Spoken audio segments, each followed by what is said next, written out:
How good are you at waiting? You know, Kim and I, we have a 16-year-old, our youngest son. He just got his driver's license. And you know what that means. We had to go to DMV. And I was reminded how bad I am at waiting. Has anyone been to DMV in like the last year or something? You don't forget going to the DMV. I mean, that is our government's version of purgatory. You go in and you don't know when or if you will ever be able to leave. And the numbering system just makes it all the more just confusing. Because I remember we went in and we got a number like 340. And so we're like, oh, what does this mean? And so then they call like number 64. And you're like, what? We got like 300 people to go. We're going to be here for weeks. And then like 2 minutes later they call 269. And you're like, oh, wow, they're like counting by 200s. This is good. We're not going to be here long. And then they count 2. And then you're like, what? And you realize that this is a numbering system that is intended to keep you confused. So that you always just don't know when your number will be called. You're always hoping it could be me next. But one of the good things about the tribulation and the persecution of being in DMV is the community that develops among people. As you are in this time of trouble together, I remember when we were there, I began to talk to people around me about their stories. How long have you been here? And I heard their tales of woe. One couple said, well, we were 2 hours at the one in Parker, and now we're here in Aurora. We've been 3 hours here. We thought it would be better here. And it's just like, you're like, wow, I thought I had it bad. You have it bad. And then they get their number called, and then everyone celebrates, and you cheer, and you high five. You're like, there's hope. We're going to get out of here. So anyway, being a DMV just reminds me that I am very, very bad at waiting. And it's true for most of us. Most of us are very bad at waiting. And I do think a part of it isn't only human nature, it's a part of our culture that we don't like inefficiency. We don't like being unproductive. We don't like waiting. Waiting just seems like a waste of time for us. But like we talked about last week, waiting has always been a part of what it means to be a follower of God. Waiting is a part of what it means to trust God and have faith in God, that God is redeeming our broken planet. That He has made some promises from the very beginning in Genesis chapter 3 when Adam and Eve kind of messed up His perfect planet and we threw everything into chaos. Right from the beginning, He made this promise, I am going to restore all things. I am going to renew all things. I am going to redeem and restore. And from the very first, we've been waiting. You know, He promised to send a Savior. He promised to establish an eternal kingdom where justice would reign and peace would reign and righteousness would reign forever. But the fulfillment of these promises don't come when we want them to come. They don't come on our timeline. And so we have to wait.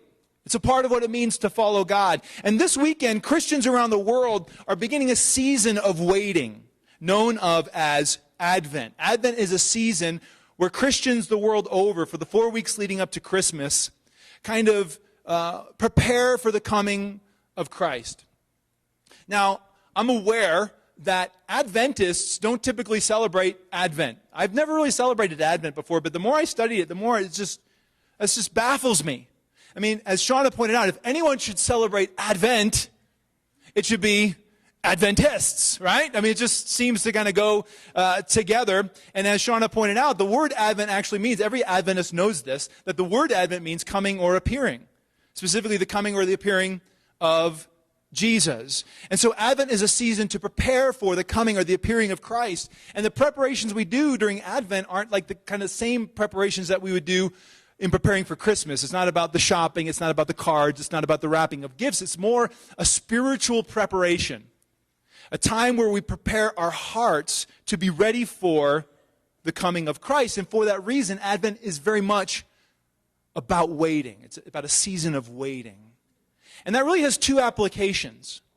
You know, when we celebrate Advent, we identify with those thousands of years ago who we read about this morning and sang their songs this morning, who were waiting for the first coming of Christ that we celebrate at Christmas.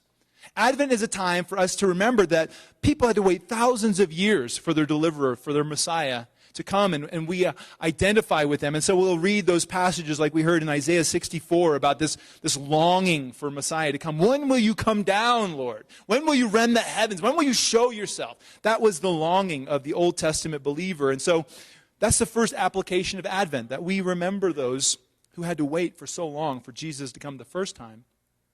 But we also remember during Advent that we too are waiting.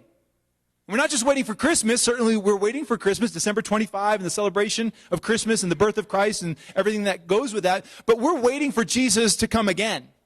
He said he would come again a second time. You see, not only did Jesus come the first time as a baby in Bethlehem, but all throughout his ministry, he said, I'm not going to finish everything I'm doing right here, but I'm going to go back to the Father. I'm going to prepare a place for you. Then I will come again.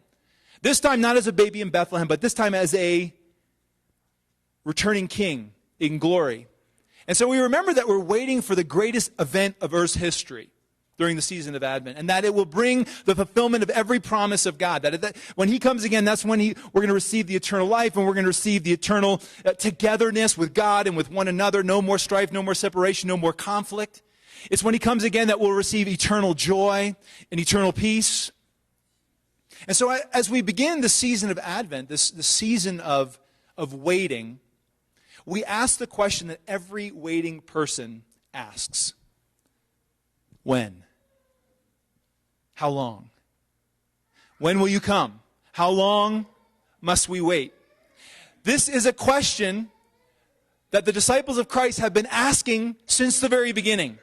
And so if you have a Bible and you want to follow along this morning, we're going to be in Matthew chapter 24, looking at Jesus' words in Matthew chapter 24. And kids, if you want to count how many times you hear me say the word wait or waiting, and take that number to the foyer after we're done with the service, we'll have something for you. Wait or waiting is our word. But in Matthew chapter 24, we find that Jesus had just left the temple in Jerusalem. Matter of fact, he had just finished scolding and laying into the Pharisees and the teachers of the law on what we call the 7 woes. I mean, he had lost it. And he just lays into these guys. And then he had gone out and he had seen Jerusalem. His heart broke over the city of Jerusalem because Jerusalem was not responding to his ministry and to his message, and his heart was breaking. And so his disciples come to him at the beginning of Matthew chapter 24. Maybe they're trying to cheer him up, or maybe they're trying to kind of change his, get his mind off of things. But they come to him and they point out the beauty of the temple and the buildings around the temple. They say, aren't they beautiful? And you can just imagine their surprise when Jesus says to them, do you see all these things? I tell you the truth, not one stone here will be left on another. Every one will be thrown down. So Jesus didn't have the beauty of the temple on his mind. He had an event that would happen in about 40 years after he said these words. In 70 AD, the Roman army would invade Jerusalem and completely destroy the city, flattening the temple and all of the buildings around it. And this is what Jesus is speaking of when he says, not one stone will be left on the other. And so the disciples are thoroughly shocked by his statement, and they want more information. So they come to him privately, and they say to him, when will this happen? And what will be the sign of your coming and of the end of the age? And so they may not realize it, maybe they do realize it, but right here they're really asking 2 questions. They're asking, first of all, a question, when will this happen?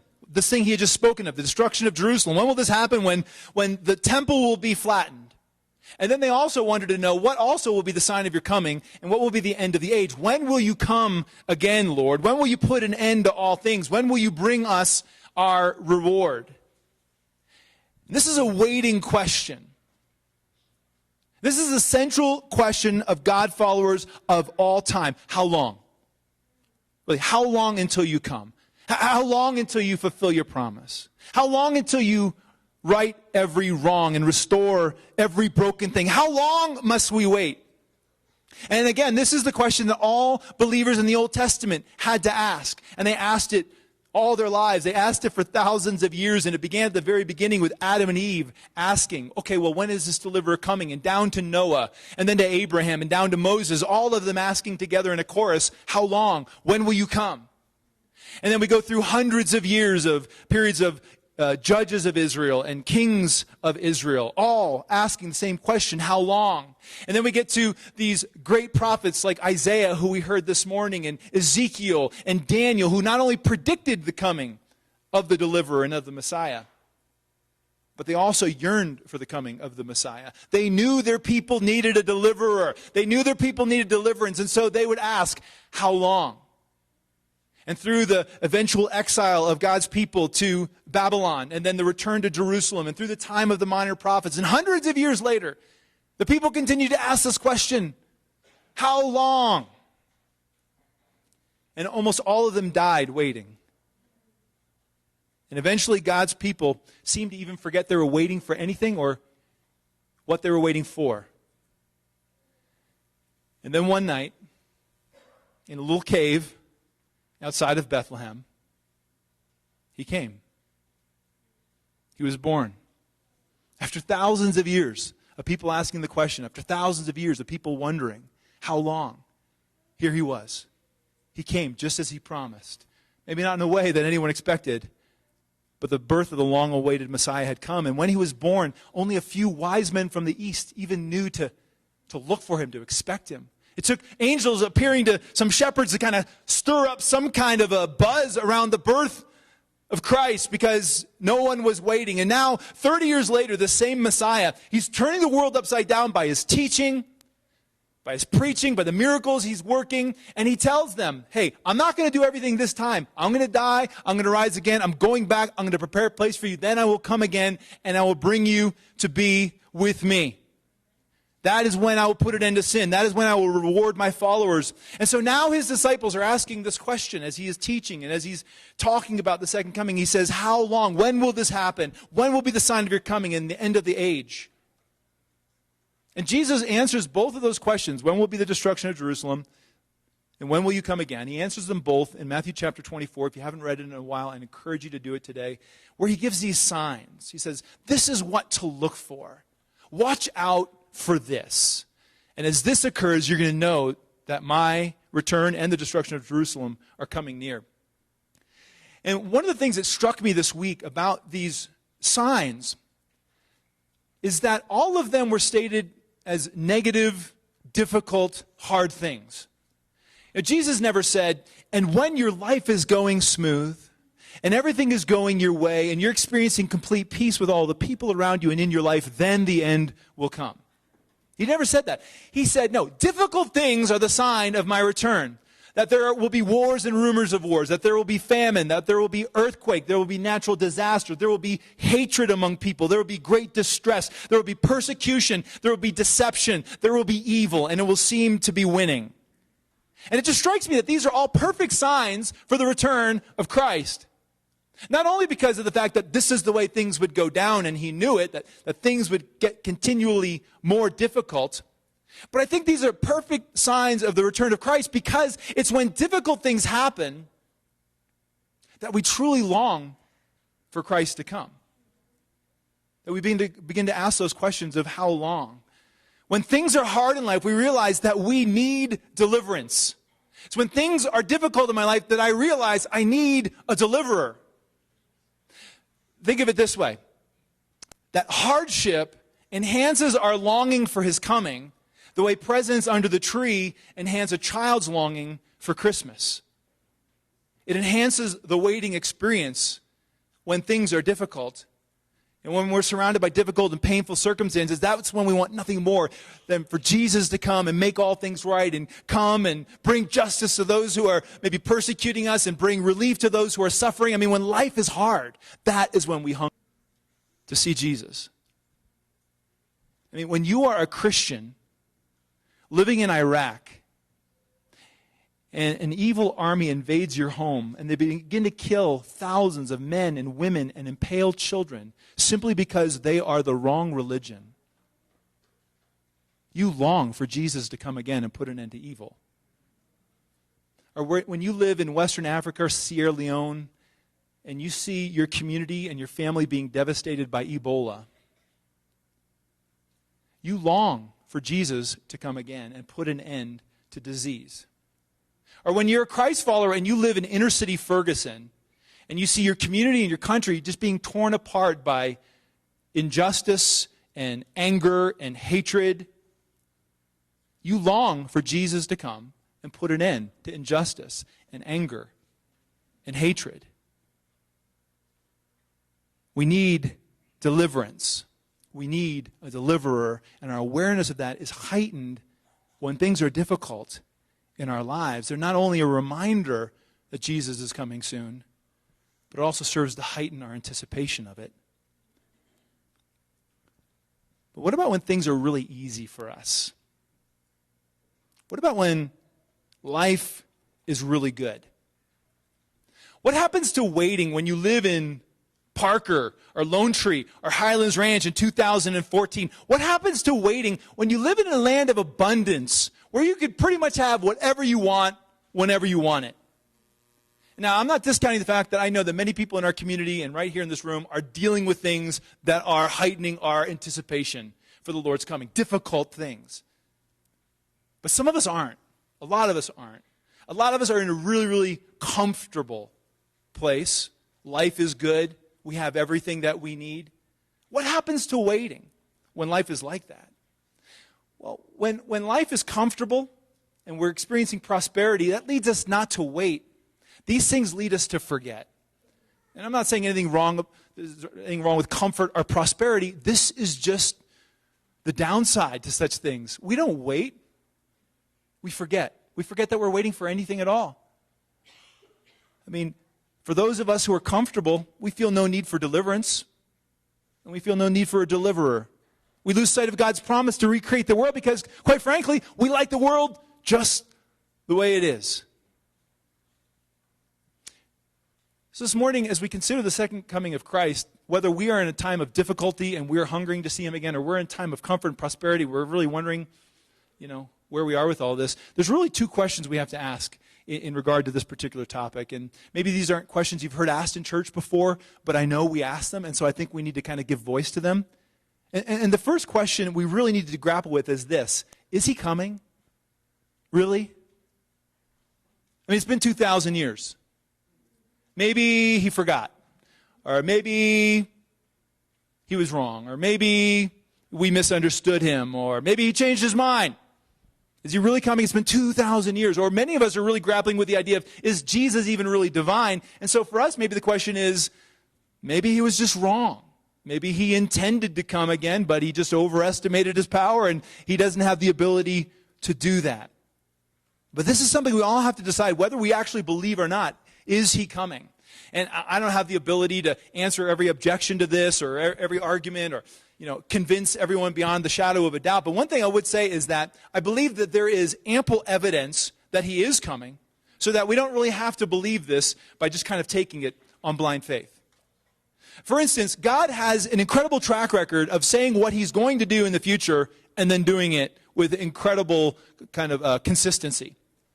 They're called prophecies in the Bible, and it's when God says, this is what I'm going to do in the future, this is what's going to happen in the future, watch out, and then it happens. And all through the Old Testament, not only is a Messiah prophesied that would come, but there are hundreds of details given about how he would come and when he would come and where he would come and what his ministry would be like and what he would say and how he would live and what family he would come from and all these different things, hundreds of them. And Jesus actually fulfilled every one of them, just as God said. It gives him credibility that when he says he's going to do something, he'll do it. There are prophecies unrelated to the Messiah all through the Old Testament that kind of predict what's going to happen over the last 2,500 years. And we look at history, we say, wow, it happened exactly the way God said it would. God has a track record of kind of doing what he said he would do.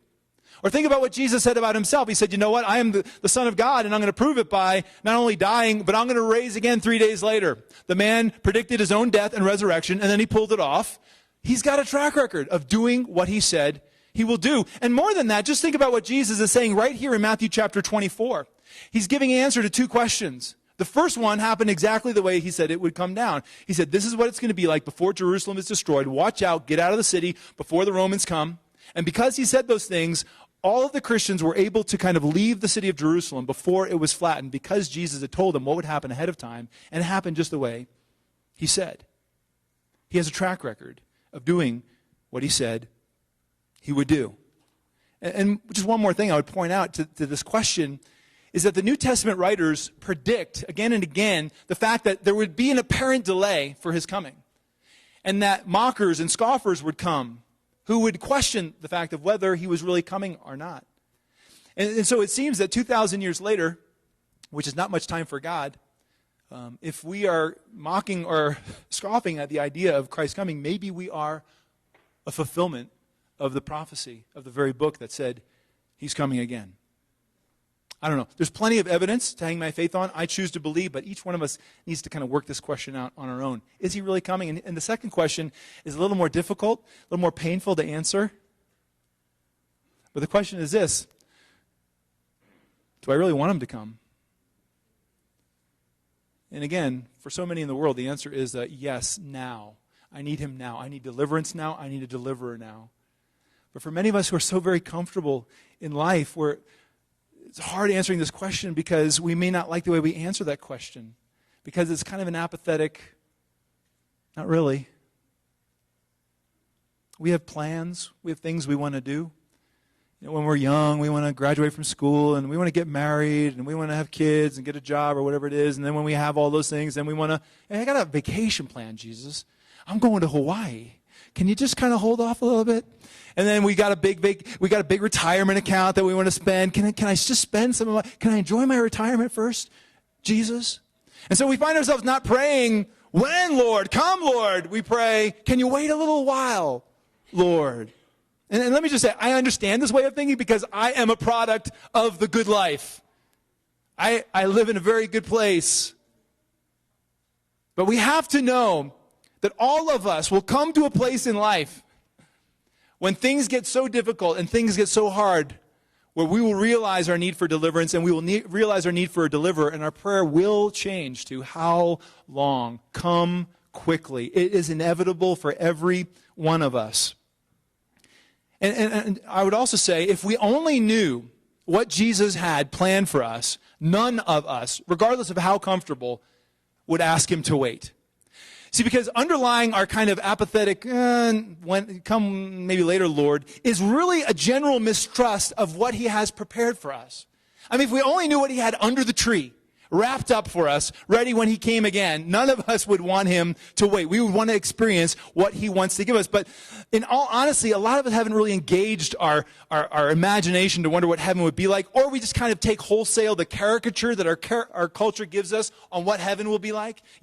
Clouds and wings and harps and angels, and you're just, boring, no thanks, I like my life here better than that.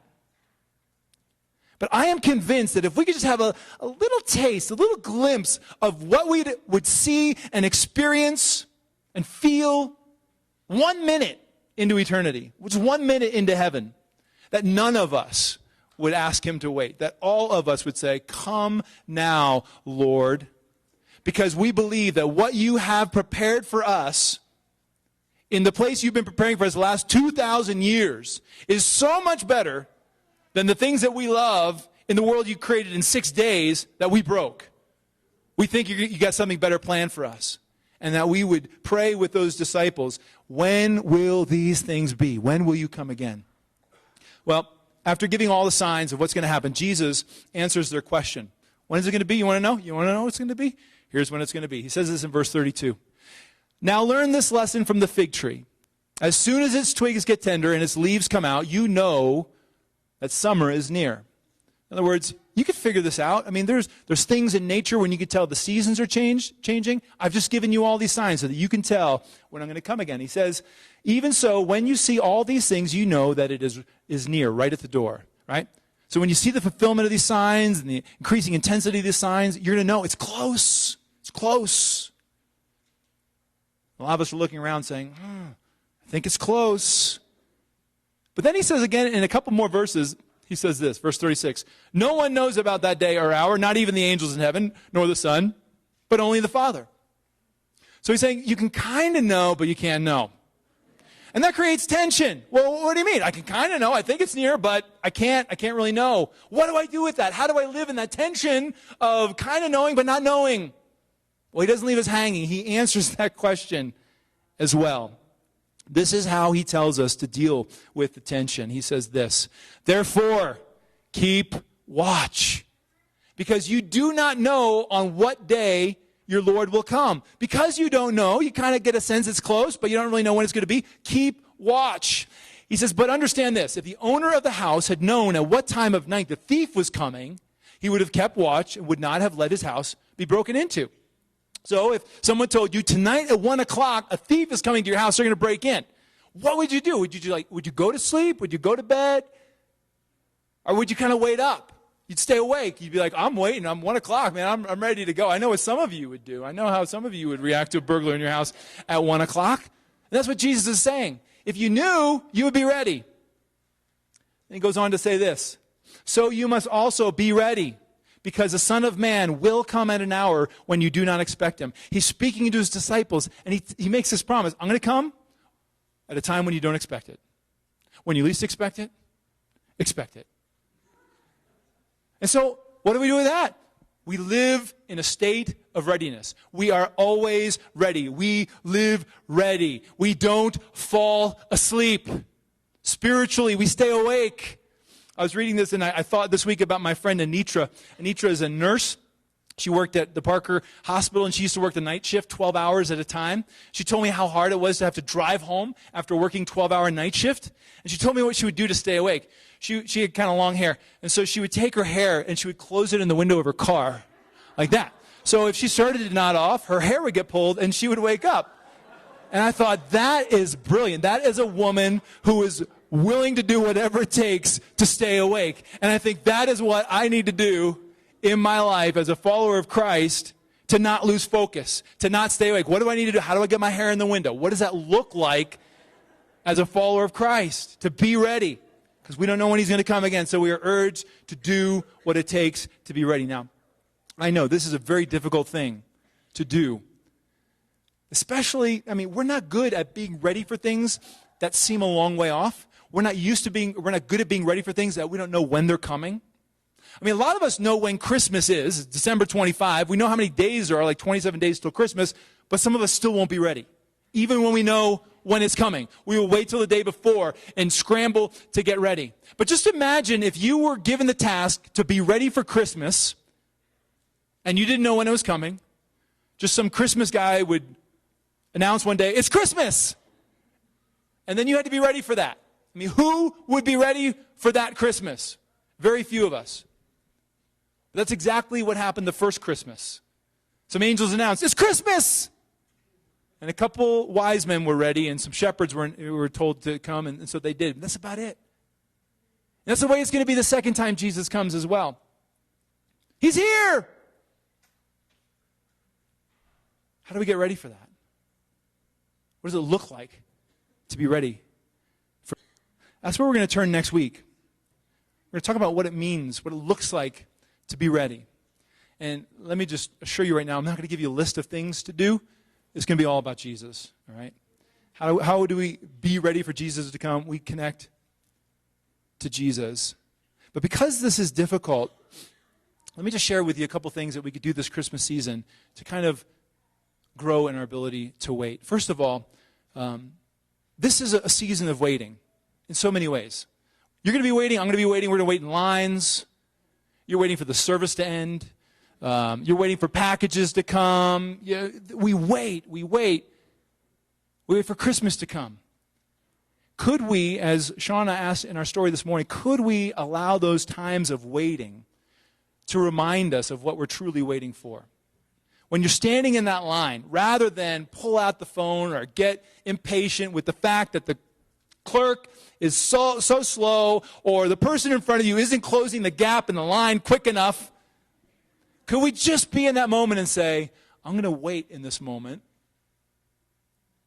Just like those people waited for thousands of years for Jesus to come the first time. I'm going to wait in this moment, remembering that I'm waiting for the greatest event in Earth's history. I'm waiting. And more than that, if you were with us last week, we began giving out this Advent devotional by Max Lucado. It's got 30 readings in it. We've got more today. If you didn't get one, we're just giving out one per family. Take one with you. And tonight, just start doing these readings. I think the longest one, if you read it out loud and really slow, is like 2.5 minutes. Right? So this is not a huge commitment. But start your day with it. End your day with it. Keep it on the kitchen table. Read it together as a family. Talk about it. What does it mean to wait for Jesus? And as this leads you up to Christmas, our hearts will be ready after going through a season of waiting. Listen, the first time Jesus came, people have been waiting for thousands of years, but he came, just as promised. And when he did, only a few wise men and a couple family members were really ready. He's coming again. And we don't know when it is, but he will return. My question is, are you ready?